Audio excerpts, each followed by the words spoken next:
Oi, gente, tudo bem? Bom dia. Hoje nós vamos continuar nosso assunto sobre violência, tá? Então, a gente já viu muitas coisas até aqui, principalmente a gente está estudando nessa perspectiva mais voltada dos autores mesmo, para que a gente conheça mesmo os autores, para que quando vocês forem comprar livros nas feiras de ciências, em outros lugares, vocês comprem esses autores para que vocês possam se aprofundar em relação à violência. Porque se vocês ficarem só nos jornais da nossa época, talvez vocês não vão ter todas as informações ou ver de forma clara a violência, porque a violência muitas vezes ela é colocada na TV como apenas aquelas pessoas que se envolvem com homicídios, às vezes com drogas, estupros.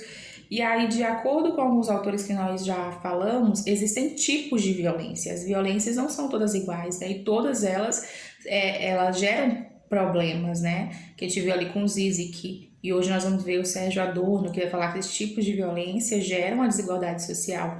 E quando a gente falou lá sobre o Slavoj Zizek, ele vai falar, desmistificar essa ideia de que violência é só ali os homicídios, os estupros também são violências, mas são tipos de violências, né? Nós vamos ter tipos de violências diferentes, certo? Slavoj Zizek vai dizer que existe a violência subjetiva, que é no caso essas que eu acabei de citar para vocês. Existe a objetiva, que ela é sistêmica, também conhecida como sistêmica, que é um sistema que provoca aquele tipo de violência, como a gente já falou, pode ser capitalismo, pode ser socialismo, pode até se referir também àqueles sistemas antigos, como o feudalismo, né? O feudalismo também foi um sistema econômico em que foi gerado violência, escravização, né? Que era a servidão pelos camponeses. Então, essas violências, elas acontecem para o Zizek, tanto subjetiva como objetiva. Tem uma que a gente não se aprofundou tanto, mas que é muito importante a gente falar, que é a violência simbólica. Por quê? Que a violência simbólica, se você for analisar, ela é um pouco mais sutil, mas também é um tipo de violência. Por exemplo, quando alguém começa a te diminuir a sua capacidade com palavras, né? Ou às vezes até xingamentos mesmo bem diretos. Às vezes são sutis no sentido de que não é te dando um tapa na cara, mas te fere, dói, você se sente menosprezado, você se sente inferiorizado, você se sente um ser desprezado, né? Como se fosse desprezível. Então, essa é a violência simbólica, que pode ser em relação ao machismo, pode ser a homofobia, pode ser a xenofobia, pode ser, enfim, muitas relações. Por exemplo, o machismo, né? Algumas mulheres muitas vezes são colocadas como se fosse demente em relação ao homem, né? Como se ela não tivesse capacidade de aguentar algumas coisas sozinha, né? Como se ela não tivesse força suficiente. As mulheres são muito fortes. Por exemplo, os homens acham que ajudam a mulher tomando o controle da vida dela e dando opinião de como deveria ser a vida dela. O que ele não faria, no caso, em relação a alguns homens, por achar que o homem vai entender da própria vida, né? Por exemplo, mas ele fez isso porque é homem, tem que relevar. E as mulheres não, as mulheres eram apedrejadas durante a história, né, da antiguidade, se você for olhar. Então, isso é uma violência simbólica, né? As mulheres são colocadas ali como um demente, muitas vezes. Ou então, racismo, né? Como a abordagem de alguns policiais, como a gente viu já. Muitas vezes a gente já debateu isso em salas de aula. A gente viu, por exemplo, policiais que abordam pessoas brancas de forma diferente, como se fosse ali um engano, ou talvez não precisa ser tão rigoroso assim. E com negros tem reportagens que mostram mesmo, né, o negro sendo ali, como se fala, abordado, como se fosse bandido. Teve alguns casos nos Estados Unidos que o rapaz ele tinha porte de arma e falou pro policial que o policial tinha parado ele na estrada, falou pro policial que ele tinha porte de arma e que a arma estava embaixo do carro. E ele foi tirar a mão do volante. Eu tinha falado antes pro policial sobre isso, que tinha arma no carro, e ele tira o volante, o policial nem espera, já atira pra matar, né? Vários tiros e a namorada do lado.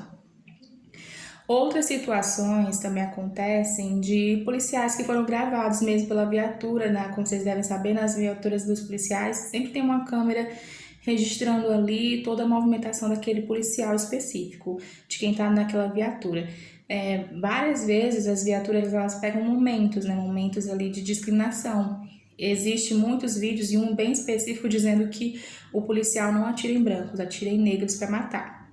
Recentemente vocês estão vendo aí nos jornais os Estados Unidos se movimentando muito em relação à morte de negros, porque no ano passado foram mais de 350 negros que foram mortos simplesmente por ser negros, abordados por policiais. Esse ano 150 por aí, que ainda é muito, já que nós estamos no período de pandemia mundial em que as pessoas estão procurando se isolar.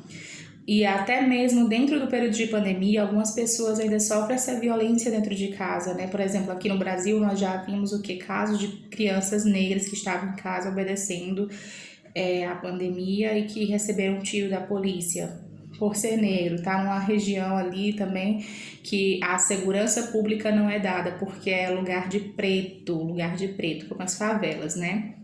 Que dizem isso. Então, não se importa para onde é que vai o tiro, quem são as pessoas que estão na rua, quem são as pessoas que estão nessa região, porque é tido lugar de negro. Nem se fala em questão de homofobia, que às vezes as pessoas matam simplesmente porque é gay, porque é homossexual, porque enfim, tem a sua opção sexual, né? Tem sua afetividade. Como no caso de travestis esse ano que foram mortas por estar normalmente na rua, a pessoa não gostou, só porque viu aquele travesti na rua, matou. Existe esse caso de violência, né? Existe o caso de violência, mas isso aí são violências subjetivas, mas elas começam de forma simbólica, quando a gente fala algumas palavrinhas, alguns apelidinhos, até mesmo os apelidinhos que nós usamos dentro da sala de aula é violência simbólica, porque você pensa que é uma brincadeira, mas não é, a pessoa fica realmente ofendida. Você vai dar apelido pra pessoa porque ela é gordinha, porque ela é alta, porque ela é magra, aí toda pessoa que for diferente de você acaba apelidando ela. Isso é uma violência simbólica. E essas violências subjetivas, antes de acontecer, ela passa por uma naturalização da violência simbólica. É comum as pessoas fazerem essas piadas machistas, é comum as pessoas fazerem piadas de homossexuais e matam homossexuais, é comum as pessoas fazerem piadas racistas e discriminam racistas. Então, isso para o Slavoj Žižek é sim uma violência simbólica. Tá? Sutil, começa sutil com palavras, muitas vezes não é nem tão sutil assim. Às vezes é bem descarada mesmo, o fato de te xingar xinga as mulheres de todo nome, xinga os homens, quando você quer xingar os homens, você fala assim, você é muito vi, né? Isso é uma forma de violência simbólica, né? Porque você está colocando os homossexuais como, enfim, você está apelidando a pessoa tentando diminuir outro grupo social. E hoje nós vamos falar de um outro autor que é fascinante, e ele é brasileiro, ele é voltado para a realidade do Brasil. Ele vai falar sobre muitas questões que nós vamos falar sobre direitos humanos logo, né? Então ele vai falar sobre muitas questões que são essenciais para a gente entender no Brasil. Por exemplo, ele vai começar tentando desnaturalizar a violência, porque muitas vezes, até mesmo nós, professores, muitas vezes falamos que a violência é uma das grandes características do brasileiro. Então, a gente está meio que dizendo que é uma característica natural do brasileiro, mas não é. A violência ela não é uma característica natural do brasileiro. É algo que é marcante, na vista tudo que eu vou falar agora é uma perspectiva do Sérgio Adorno, que é um dos grandes pensadores da violência no Brasil. Não é nada meu, não é nada inventado, é tudo que ele que está falando. Ele vai dizer o seguinte, que a gente precisa parar de falar que a violência é algo natural do Brasil, que o Brasil não presta, que o Brasil é assim mesmo. A gente pode naturalizar a violência, não, nós temos que reagir, entender que a violência não é uma característica definitiva, pronto e acabou, como se fosse de personalidade, que não muda, né? Não é isso, a violência, ela é uma ambiguidade que pode ser mudada dentro da nossa sociedade. O que ele quer dizer com isso? Quer dizer que nós não somos violentos em si, nós temos problemas de violência dentro do país. Por quê? Porque em alguns momentos nós vamos ter comoção nacional, nós vamos ter solidariedade com as pessoas. Por exemplo, não sei se vocês lembram da menina Nardoni que foi morta, né, pelos Nardones, e aí a Isabela Nardoni, se não me engano, ela foi morta pelo próprio pai, se eu não me engano, e isso gerou uma comoção nacional, as pessoas ficaram emocionadas, as pessoas realmente pararam tudo que estavam fazendo para poder acompanhar esse caso e ficaram chocadas com a crueldade em relação a uma criança, mas ao mesmo tempo que a gente ficou chocados com a capacidade de um pai, junto com a madrasta, de matar a filha, nós não ficamos chocados quando tem violências diariamente contra as crianças, né? Por exemplo, o trabalho infantil mata a longo prazo as crianças, tira oportunidades de mobilidade social, tira a oportunidade da criança ter um emprego no futuro, de diploma na mão, essas coisas todas, um emprego mais seguro. Tira a conscientização política desse ser humano, porque esse ser humano não está na escola. Então é uma ambiguidade, né? Por quê? Tá, não chega a matar, mas será que a longo prazo a gente não está fazendo isso? Né? Então, para o Sérgio Adorno, nós precisamos entender que nós não somos ruins por natureza, nós precisamos desconstruir a violência que existe aqui, que está estabelecida de forma profunda no Brasil. Ele diz que é uma ambiguidade essa violência, porque em alguns momentos nós temos solidariedade, inclusive eu conheci pessoas que imprimiram a foto da Isabela Nardoni, que nunca tinham visto ela, mas imprimiram a foto dela e botaram na estante da casa.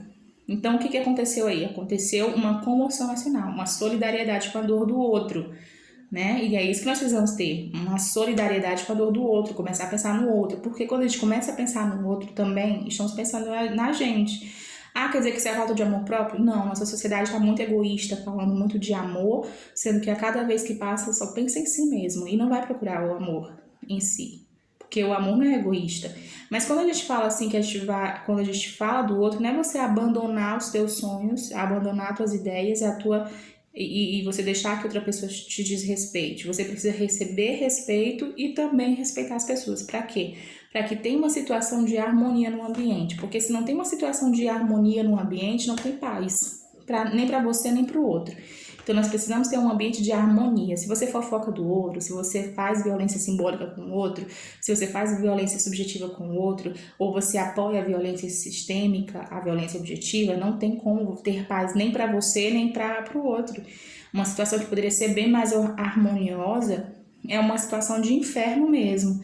Então, ele vai dizer o seguinte, que o Brasil, a gente não pode naturalizar a violência como sendo uma característica do brasileiro. É uma questão de ambiguidade que nós precisamos resolver.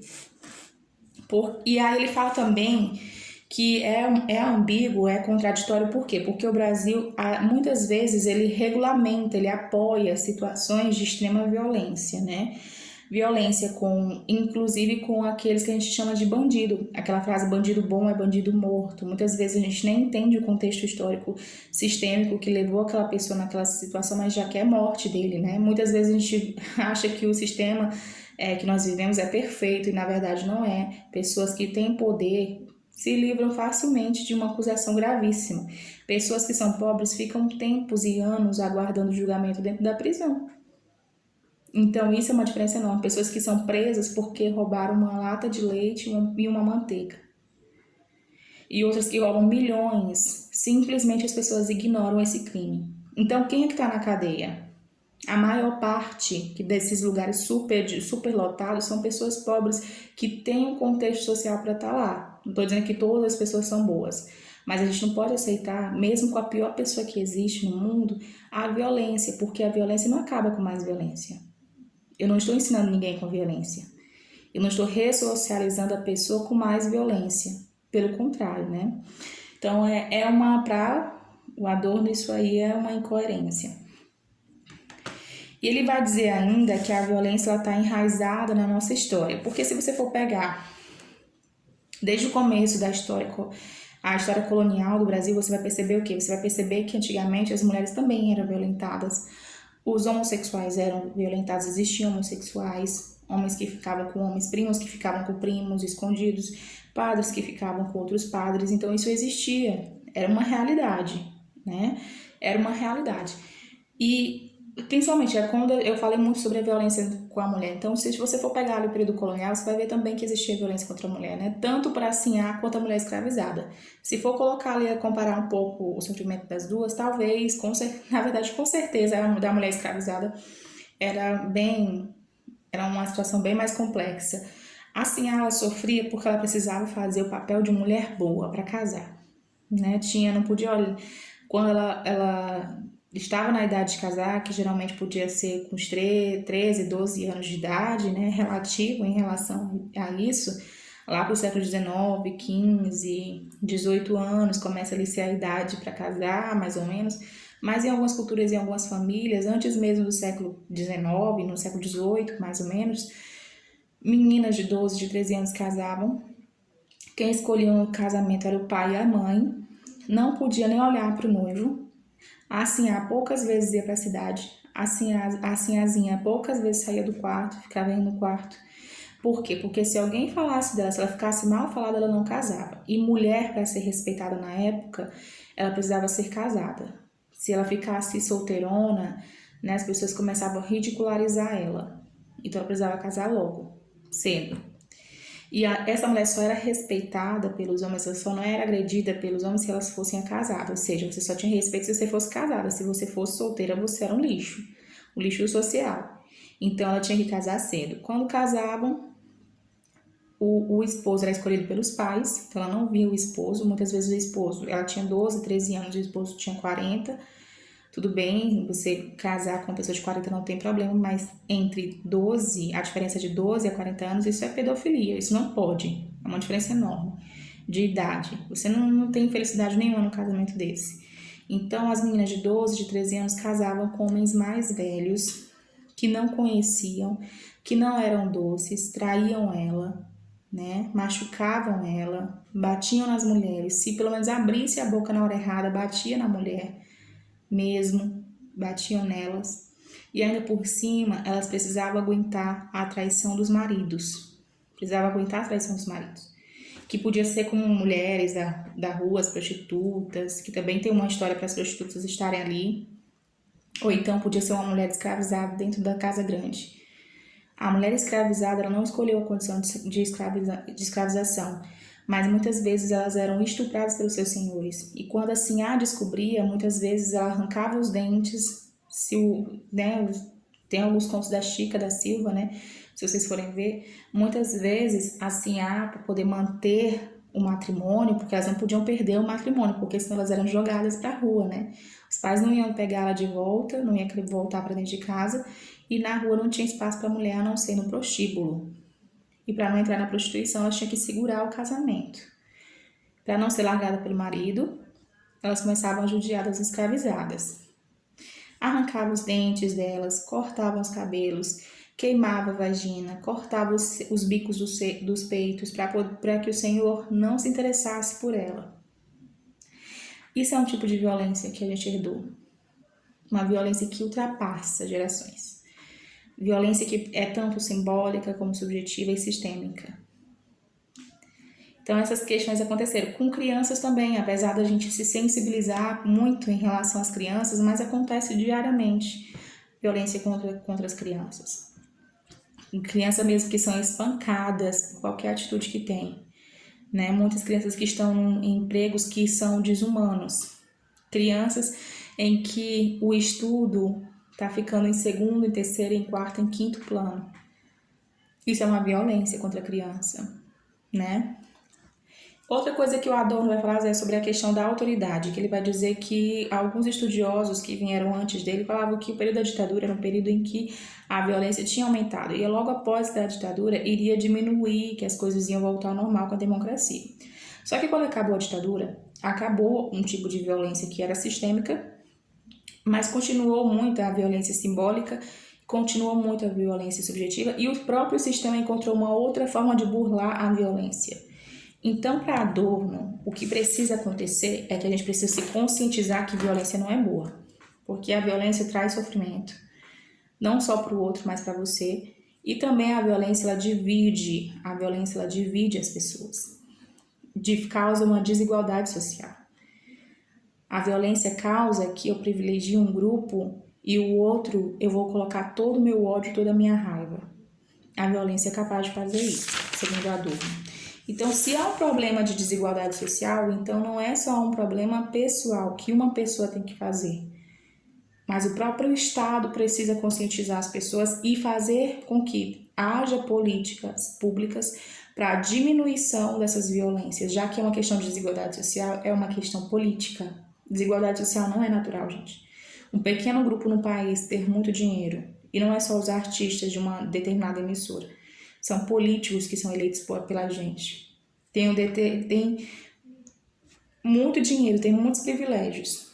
e muitas pessoas desiguais, isso não é natural. A desigualdade social, ela não é natural. A desigualdade é ocasionada. A desigualdade social, que a gente vai ver em geografia, ela é provocada por uma política. Então, se a violência ela gera desigualdade social, então é um problema político.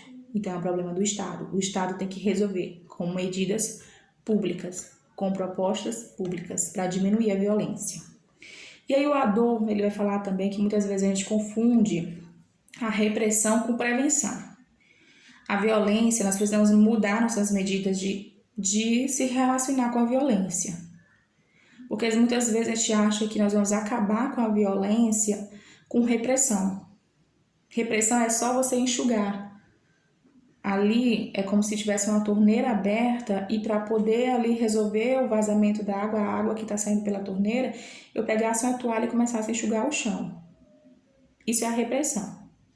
A prevenção é eu ir lá e desligar a torneira, que vai parar de derramar água.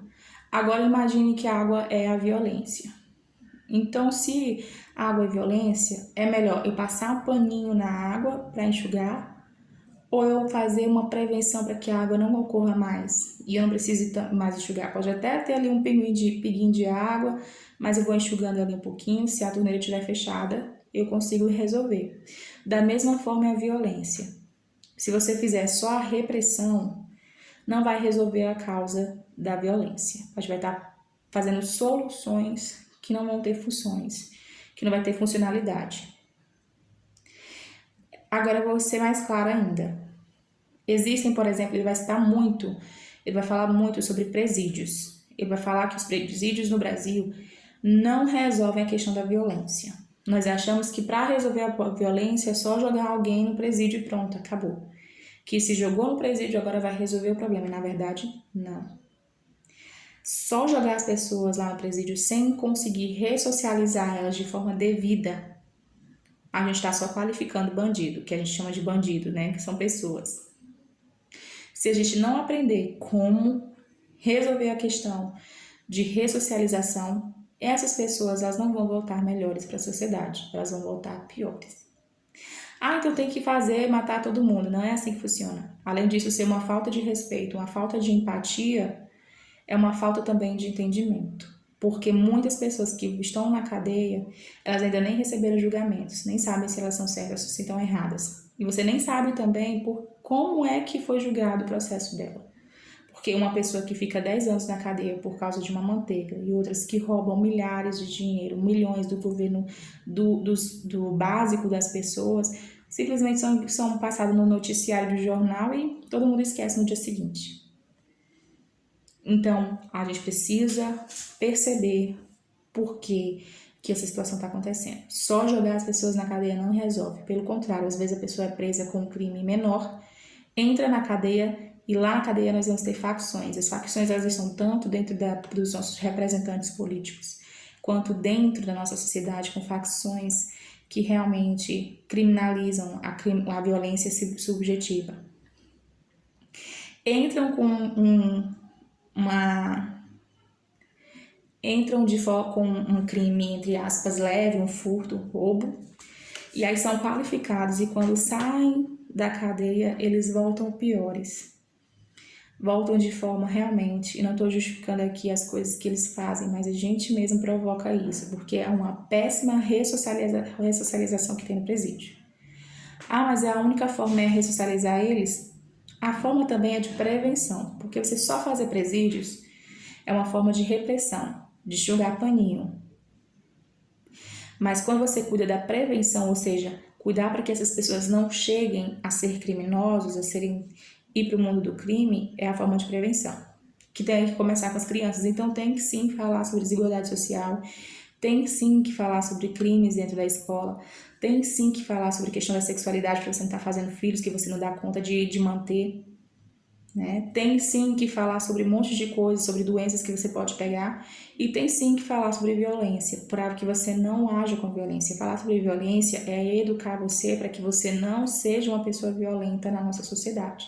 Para que você entenda que a violência ela tem como ser diminuída, não é uma questão natural. Eu sei que é mais fácil para algumas pessoas que moram numa situação, num bairro mais perigoso, achar normal as pessoas que vão para esse mundo do crime. E é por isso que as pessoas têm que falar disso na sala de aula, dizer que tem outras alternativas e que você não precisa ir para o caminho do crime. Porque quem mora em uma situação, num bairro que é de periferia, como as favelas do Rio de Janeiro e de São Paulo, todos os dias vê um corpo no chão, morto por policiais, vê as facções criminosas ganhando dinheiro, entrando dinheiro, e aí tá precisando de dinheiro em casa porque não querem dar emprego para negros, para favelados, para nordestinos que vão para morar no Sudeste. Então você vê, vou para onde está mais, ali aparentemente mais fácil, que vai gerar lucro, e não dá. Então é necessário falar sobre isso. É necessário para que a gente não fique enxugando, né, com paninho a violência, porque a violência é muito maior do que aparenta. E também para a questão de empatia, né? Porque a maioria das pessoas que estão lá dentro são filhos de pessoas que trabalham, são filhos de pessoas que são trabalhadoras de forma geral. É aquela história, né? Que quando é com o filho dos outros, é gay, né? Quando é com o filho da gente, é homossexual. Quando é o filho dos outros, tem que morrer. Quando é o nosso filho, mas é porque teve toda uma situação. Então, nós precisamos entender também a situação do outro, né? Não só olhar para a nossa quando a gente estiver passando por algum problema, mas também olhar para outras questões, as questões do outro.